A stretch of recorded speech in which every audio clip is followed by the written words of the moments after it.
ಇನ್ನು ವೃಷಭ ರಾಶಿ, ದೇಹಕ್ಕೆ ಗಾಯಾಗತಕ್ಕಂಥ ಸಾಧ್ಯತೆ, ದೇಹದ ಬಲ ಕುಸಿಯತಕ್ಕಂಥದ್ದು, ವೃತ್ತಿಯಲ್ಲಿ ಅನುಕೂಲ ಇರತಕ್ಕಂಥದ್ದು, ಹಾಗೆ ಹೆಚ್ಚಿನವಾದಂಥ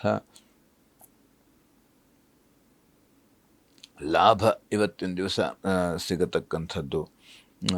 ವ್ಯಾಪಾರ ಇರಬಹುದು, ಅಥವಾ ಕೃಷಿಕರಿಗೆ ಅಂದರೆ ಬೇರೆ ಬೇರೆ ರೀತಿಯಲ್ಲಿ ಈ ಕೃಷಿಗೆ ಸಂಬಂಧಪಟ್ಟಂಥ ಅದಕ್ಕೆ ಯಾವ ರೀತಿಯಲ್ಲಿ ಅಂತಂದರೆ, ಈಗ ನಮಗೆ ಮಳೆಗಾಲದಲ್ಲಿ ಬಾಳೆಕಾಯಿ ಇರಬಹುದು, ಆ ಬಾಳೆಯನ್ನು ಬೆಳೆಯತಕ್ಕಂಥವರು, ಅಥವಾ ಅದಕ್ಕೆ ಸಂಬಂಧಪಟ್ಟಂಥ ಒಂದು ಬೆಳೆಯನ್ನು ಬೆಳೆಯತಕ್ಕಂಥವರಿಗೆ ಇರ್ಬೋದು, ಅಥವಾ ಅದಕ್ಕೆ ಸಂಬಂಧಪಟ್ಟಂಥ ಆಹಾರ ಸಾಮಗ್ರಿಗಳನ್ನು ಪದಾರ್ಥ ಮಾಡತಕ್ಕಂಥವರಿಗಿರ್ಬೋದು, ಅಂಥವರಿಗೆ ಇವತ್ತಿನ ದಿವಸ ಅನುಕೂಲ ಆಗತಕ್ಕಂಥದ್ದು. ಹಾಗೆ ಇವತ್ತಿನ ದಿವಸ ದುರ್ಗಾ ಕವಚವನ್ನು ಪಠಿಸುವುದರಿಂದ ಎಲ್ಲ ರೀತಿಯಲ್ಲಿ ಅನುಕೂಲ ಇರತಕ್ಕಂಥದ್ದು.